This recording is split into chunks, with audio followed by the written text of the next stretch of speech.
Vamos para a primeira pergunta? Conte um pouco sobre você, qual o seu nome, você é, a sua família, você estuda em faculdade. Eu sou Caio K, sou do povo Cariri Chocó, de Porto Real do Colégio em Alagoas. Eu sou liderança indígena jovem da minha aldeia e atualmente estou cursando Ciências Biológicas aqui na UFBA. Como você percebe a representatividade indígena na universidade? Como isso impacta suas experiências acadêmicas? Como você percebe a representatividade indígena na universidade e como isso impacta sua experiência acadêmica? A representatividade da cultura indígena, não só na universidade, mas eu creio que em todo o ambiente urbano, é a nossa forma de demonstrar o que realmente a gente é, né? Então, principalmente aqui na UFBA, você vê, nós indígenas estamos com os nossos adereços, com as nossas pinturas, nossos cocares, e isso é uma forma de representatividade, de mostrar a nossa cultura, de mostrar o nosso ser, né? Não só na universidade, mas em qualquer ambiente urbanizado, né? Com outras pessoas de outras culturas. Então é uma forma da gente se identificar, e isso se torna importante por essa identificação, né? Quando um indígena encontra o outro, né? Então quando você está querendo mostrar para as outras pessoas o que você é, da onde você veio, né? Então acho que é isso. Quais foram os principais desafios que você enfrentou para ingressar na universidade como estudante indígena? Eu creio que não só na universidade, mas em todo local assim que as pessoas dizem que não tem a ver com indígena, é o racismo, né? Infelizmente, de a gente estar com as nossas pinturas e as pessoas ficarem olhando com um olhar de julgamento, né? Com os nossos adereços, principalmente quando você não é aquele indígena estereotipado de que tem que ser com a pele mais escura, olho puxado, cabelinho, né? Todo aquele fenótipo do indígena de 1500, né? De quando os portugueses chegaram aqui. Então, esse é o maior desafio que creio que não só eu, mas todo indígena, né, sofre, principalmente nós indígenas do Nordeste, né, que sofremos muito com a miscigenação. Então tem toda essa mistura de culturas, de raças, de cores, e muitas pessoas, pela ignorância, não entendem isso e agem, né, com essas formas de racismo, preconceito, julgamentos, né, ao ver a nossa pele pintada, ficar perguntando o que é, já pergunta, é tatuagens, mesmo sabendo que não é uma tatuagem, você é índio, né? Então é sempre uma forma de resistência, né, da gente estar ali, eu sou indígena, eu sou indígena, eu sou indígena, sim, eu tenho cabelo cacheado, eu tenho cabelo crespo, mas eu sou indígena, eu tenho a pele branca, eu tenho a pele escura, mas eu sou indígena. Então é uma forma de resistência mesmo que a gente utiliza para lutar contra esse racismo. Quais barreiras financeiras você enfrentou para acessar a universidade e como você se superou? As barreiras foi em questão de transporte no começo, né, o alimento, principalmente porque quando a gente entra em uma universidade não temos tanto tempo para trabalho, né, então a gente tem que achar outras maneiras de conseguir recursos, né, e aí muitos indígenas usam a venda de artesanato como esse meio de recurso, né? Mas infelizmente não é todos. Então uma forma que ajudou bastante, né? Assim, e que ajuda os parentes indígenas aí que conseguem, né? Que também não é todos que conseguem, são as bolsas, né? A Bolsa Permanência, os auxílios da PROAI. Então é isso que ajuda a gente nesse meio, né? Como a falta de infraestrutura adequada, moradia, alimentação, afeta a sua permanência na universidade?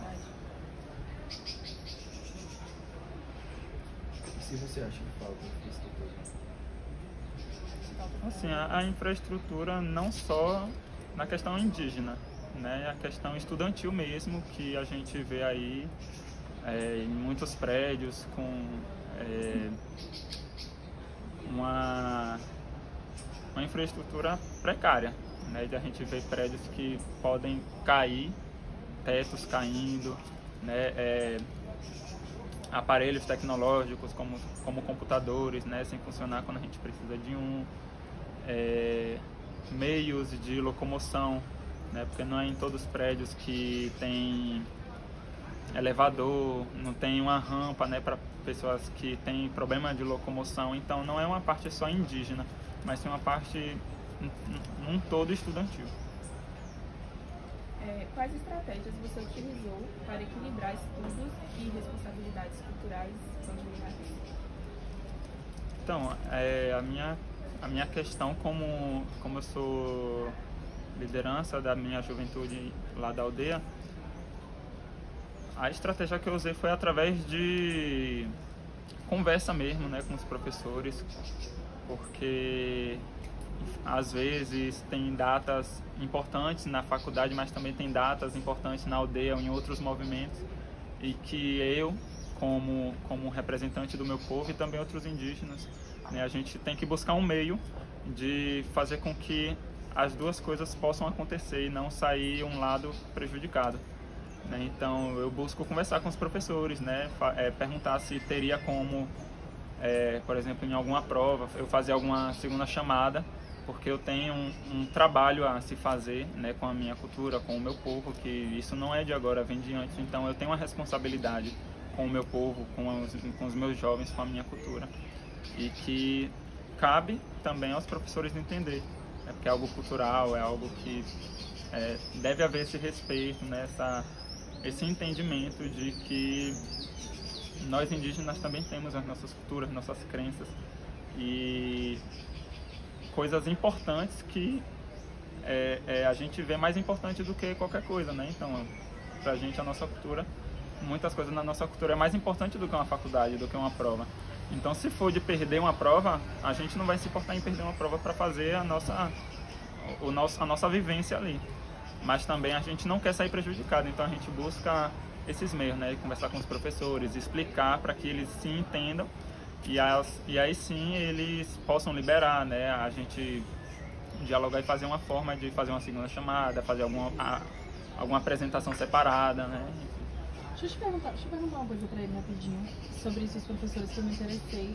Você sente que teve uma abertura positiva dos professores quando você precisou trazer essas questões, ou alguns professores não tinham uma Então, abertura, assim, no meu curso, os professores são bem abertos para essa questão cultural, né? Até porque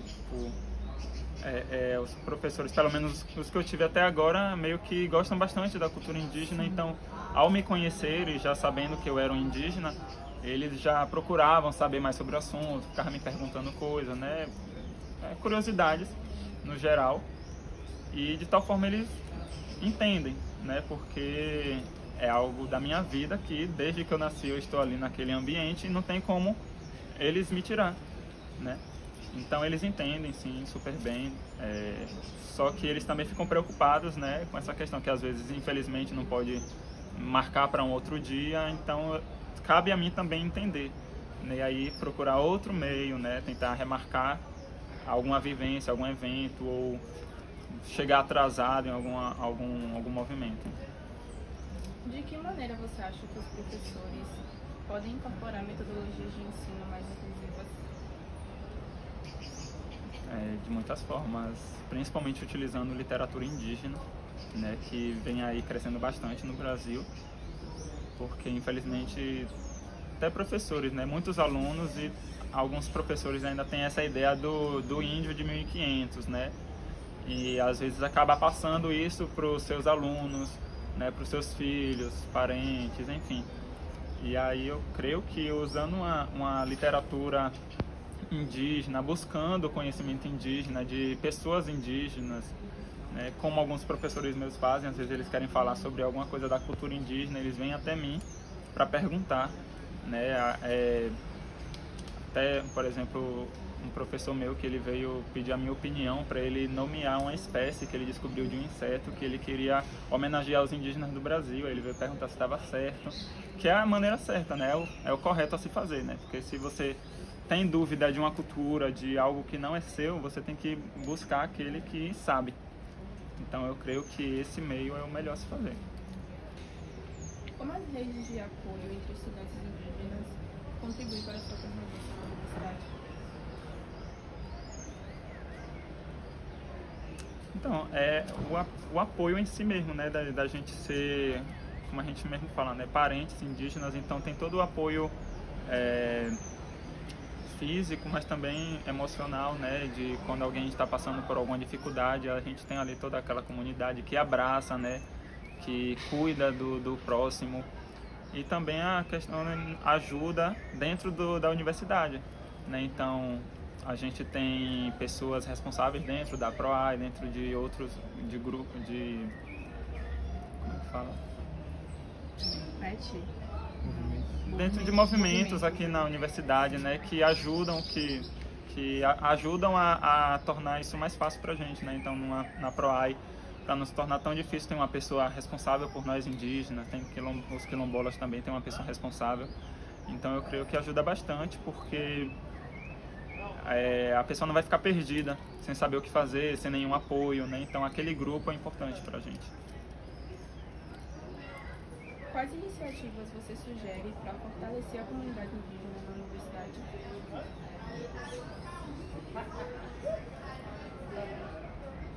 Pode repetir a pergunta?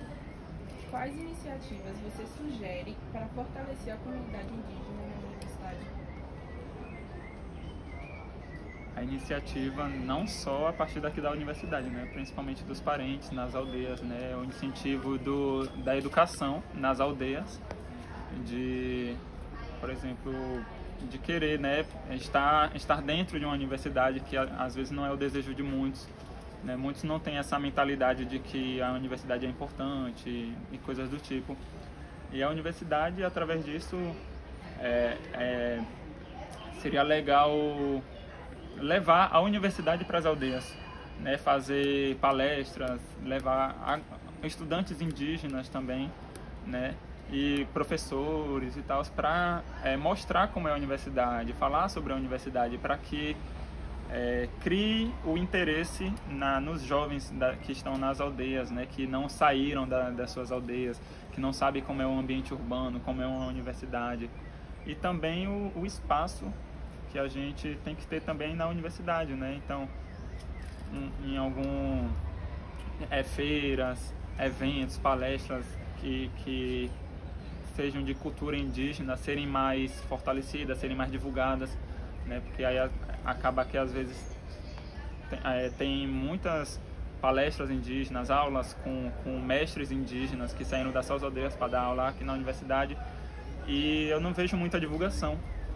Eu não vejo muito a comunicação entre as pessoas da universidade para falar, aquilo tal indígena vai fazer isso, bora, é importante, é conhecimento, né, que a gente aqui na universidade não tem.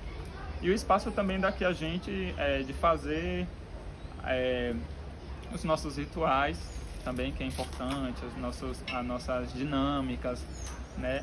A gente tem um espaço que é o PET indígena, mas que também não é tão liberal para fazer, né? Por exemplo, a gente quer fazer um toré, fazer um auê, alguma coisa assim, aí fica naquele receio, porque tem professores que, né, vão impedir, outras pessoas que vão impedir, além do julgamento também, né, que sempre bate na mesma tecla, esse julgamento das pessoas. Então, quando tem um grupinho de indígenas assim, separado, conversando, cantando, fazendo alguma coisa, usando medicina, né, as pessoas ficam com aquele olhar de julgamento, fica criticando, e isso faz com que a gente se prive, né? Tipo, a mesma coisa que a colonização, que a gente tinha que se privar da nossa cultura por causa dos outros.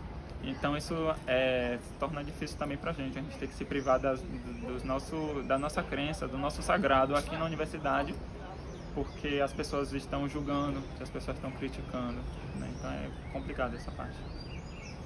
Como você vê seu papel como estudante indígena na universidade e sua contribuição para a sociedade? E minha contribuição para quê? Para a sociedade. Na sociedade no geral ou na minha? Então, como um estudante indígena, eu busco aprender, claro. A minha contribuição através de eu ser um indígena e principalmente um representante do meu povo, levar o conhecimento, né? Então, eu estou sempre com os meus colegas, com os professores, conversando sobre a cultura indígena, trazendo esse conhecimento, a importância de muitas coisas que nas nossas crenças, na nossa cultura é importante, né? Tanto na universidade quanto para a sociedade também, né? Com palestras, com eventos, com rodas de conversas que são bastante importantes, né? Porque na nossa cultura indígena é uma forma da gente compartilhar mesmo, né, esses conhecimentos, as sabedorias. Então a gente traz isso para a sociedade também, de sentar, né, em uma roda e estar ali conversando, passando os seus conhecimentos, desmitificando essa ideia do índio de 1500, né? A gente tem um último formato de pergunta, que é assim, você responde com uma palavra, é um bate-volta. A gente vai falar uma coisa e você responde com uma palavra só, tá? No máximo, uma frase. Pode ir? Pode. Seu maior desafio como estudante indígena? Racismo. Sua maior conquista como estudante indígena? Representatividade. Um sonho?